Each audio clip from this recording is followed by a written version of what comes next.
নিরাপদে বাস করতে এক গহীন জঙ্গলে বাস করত টুনা ও টুনি। তারা ছিল এক দম্পতি পাখি, যারা তাদের দুইটি ছানার জন্য সবসময় চিন্তিত থাকত। টুনি ছিল খুব চালাক ও বিচক্ষণ। সে জানত জঙ্গলে অনেক বিপদ লক্স করে। বিশেষ করে সেখানে ছিল এক শিয়াল এবং এক বিড়াল, যারা সবসময় তাদের ছানাদের খাওয়ার জন্য অপেক্ষা করত। টুনি প্রতিদিন সকালে জঙ্গলের চারপাশে নজর রাখত।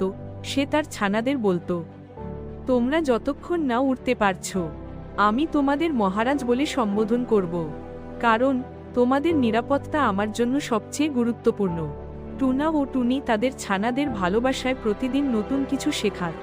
তারা উড়াল শিখছিল, কিন্তু শিয়াল ও বিড়াল তাদের পিছু ছাড়ছিল না।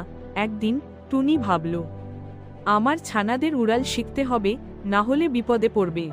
সে তাদের বলল, আজ থেকে তোমরা উড়াল দিতে শুরু করবে, আমি তোমাদের সঙ্গে আছি। ছানারা প্রথমে একটু ভীত ছিল, কিন্তু টুনি তাদের সাহস দিল, কিছু হবে না, আমি তোমাদের রক্ষা করব। শেষে ছানারা উড়াল দিতে শুরু করল। তারা আকাশে উড়ে বেড়াতে লাগল, আনন্দে চিৎকার করতে লাগল। কিন্তু শিয়াল ও বিড়াল তখনও তাদের দিকে নজর রাখছিল। টুনি তাদেরকে লক্ষ্য করল এবং দ্রুত তাদের কাছে গেল। সে বলল, ওহে মহারাজ, আমাদের ছানাদের খাওয়ার সাহস কেমন করে হয়? শিয়াল ও বিড়াল অবাক হয়ে গেল। তারা ভাবল, মহারাজ, এ তো আমাদের জন্য বিপদ।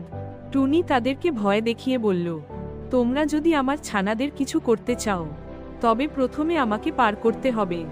শিয়াল ও বিড়াল ভীত হয়ে পিছু হটল। তারা বুঝতে পারল টুনি তাদের চেয়ে অনেক চালাক। টুনি ও টুনার ছানারা নিরাপদে উড়াল দিতে লাগল।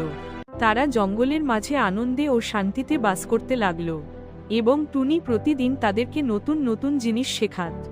জঙ্গল তাদের জন্য আরেকটি নিরাপদ স্থান হয়ে উঠল, যেখানে তারা সুখে বসবাস করত।